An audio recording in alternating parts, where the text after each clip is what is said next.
diduga sakit hati akibat diejek karena menganggur, seorang pria aniaya mertuanya di halaman rumah di Pasuruan, Jawa Timur. Akibat dianiaya dengan pompa angin, korban terjatuh dan sempat tak sadarkan diri.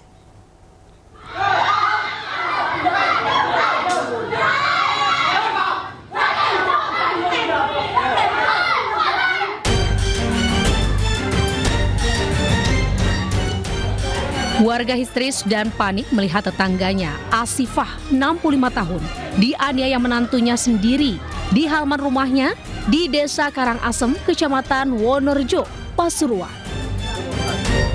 Korban dipukul berulang kali dengan pompa angin bekas di kepala dan punggung.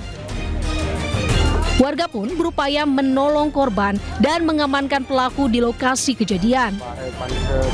Suroto tega menganiaya mertuanya yang sama-sama tinggal satu atap selama bertahun-tahun. Sebelumnya, korban yang keluar dari dalam rumah menuju halaman tiba-tiba dianiaya pelaku hingga terjatuh dan sempat tak sadarkan diri. Korban langsung dibawa ke RSUD Bangil, Kabupaten Pasuruan untuk mendapatkan perawatan medis. Sementara pelaku diamankan unit Reskrim Polsek Wonorejo hingga akhirnya menjalani pemeriksaan di Polres Pasuruan. Diduga pelaku sakit hati karena diolok-olok lantaran menganggur. Saat ini Polsek Wonorejo telah mengamankan seorang bernama Suroto yang diduga telah melakukan penganiayaan kepada saudara Asifah. Untuk kronologi kejadian, pada saat Asifah berada di rumah tiba-tiba dipukul oleh saudara Suroto dengan pompa angin bekas pada bagian kepala dan tubuh korban. Kemudian korban pingsan dan dibawa ke RSUD Bangil. Polisi masih mendalami kasus penganiayaan dalam satu keluarga ini. Dari Pasuruan, Jawa Timur, Jaka Samudra melaporkan. Warga menghakimi seorang penjamret di kawasan Tambora, Jakarta Barat. Ya, pelaku kedapatan merampas ponsel dari seorang pejalan kaki.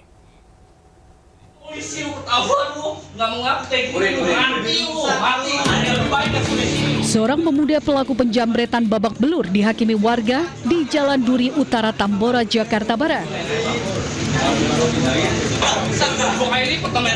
Pelaku diamankan di pos keamanan setelah ditangkap karena kedapatan merampas ponsel milik seorang warga. Aksi ini membuat warga geram dan kesal hingga tak ayal pelaku menjadi bulan-bulanan warga. Dirinya yang menganggur mengaku nekat menjamret untuk memenuhi kebutuhan hidup sehari-hari. Petugas kepolisian dari unit Reskrim Polsek Tambora yang datang ke lokasi langsung menggelandang pelaku ke kantor polisi untuk menjalani pemeriksaan. Dari Jakarta, Miftahul Gani, iNews melaporkan. Pemirsa, polisi menangkap pembunuh wanita asal NTT yang tewas di indekos di kawasan Ciracas, Jakarta Timur. Pelaku merupakan remaja di bawah umur yang membunuh karena cemburu dengan korban.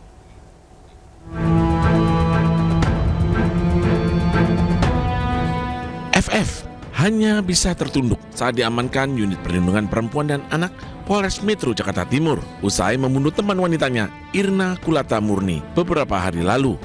Pelaku nekat membunuh korban karena cemburu melihat foto korban dengan pria lain. Kemudian keduanya cekcok, pelaku menganiaya korban hingga tewas di kamar kosnya di kawasan Ciracas, Jakarta Timur. Keesokan harinya pelaku datang untuk memastikan kondisi korban. Ia pun menutup jasad korban dengan selimut dibuat seolah-olah sedang tidur. Atas perbuatannya, pelaku diancam hukuman 7 tahun penjara.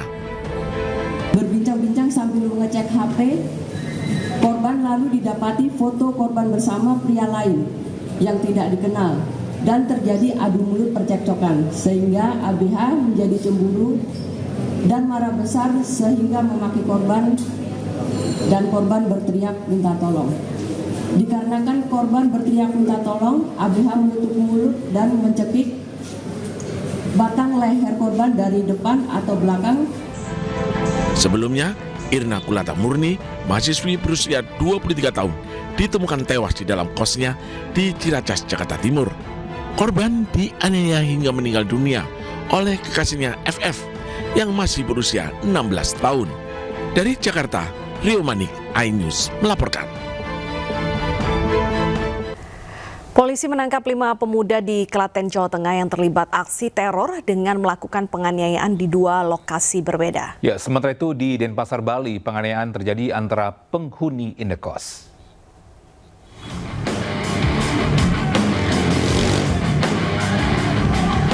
Rekaman amatir saat sekelompok pemuda melakukan aksi teror penganiayaan menggunakan senjata tajam di Jalan Utama Jogja Solo, Klaten, Jawa Tengah. Remaja berjumlah 5 orang ini membawa senjata tajam jenis corbek sepanjang 1,9 meter dan menyerang pengguna jalan yang melintas hingga mengalami luka-luka. Para pelaku dalam keadaan mabuk sengaja mencari masalah dengan pengguna jalan.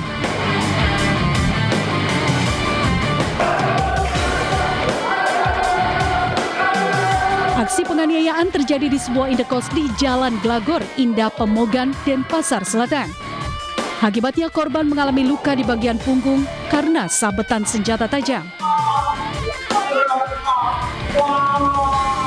Hingga kini, motif dan identitas pelaku maupun korban belum sepenuhnya diketahui. Tim Liputan iNews melaporkan. Polisi mengungkap kasus penculikan dan pembunuhan terhadap Kepala Cabang Bank BUMN Muhammad Ilham Pradipta. 15 tersangka ditangkap, diantaranya anggota TNI.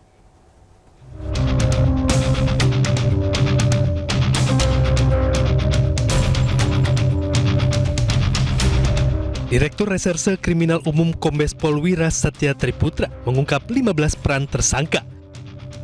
Polisi menyebut motif para pelaku utama berencana melakukan pemindahan dana dari rekening dorman ke rekening penampungan. Dari ke-15 tersangka terbagi menjadi 4 tim atau klaster yang masing-masing memiliki peran tersendiri. Disebutkan tim atau klaster pertama merupakan otak penculikan. Kini polisi masih memburu 1 tersangka lagi, yakni EG yang kini ditetapkan sebagai DPO.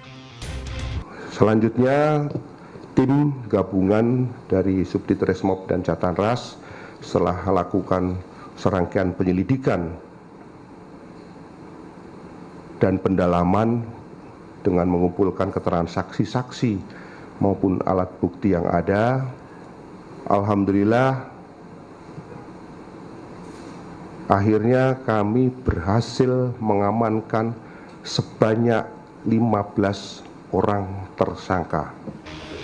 Sementara dalam kasus penculikan dan pembunuhan tersebut ada keterlibatan oknum TNI Angkatan Darat.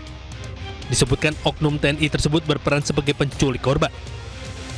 Para tersangka sempat meminta dana operasional untuk menculik korban sebesar 5 juta rupiah. Selain 15 tersangka, polisi juga menampilkan beberapa barang bukti yang berhasil diamankan. Tim Liputan iNews melaporkan.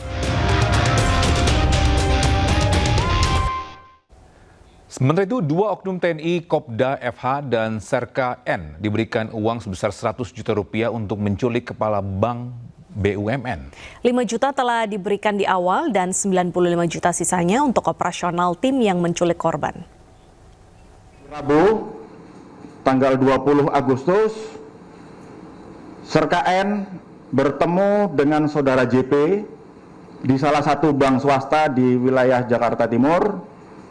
Saat itu, saudara JP menyerahkan sejumlah uang tunai sebanyak 95 juta rupiah yang akan digunakan untuk kegiatan tersebut.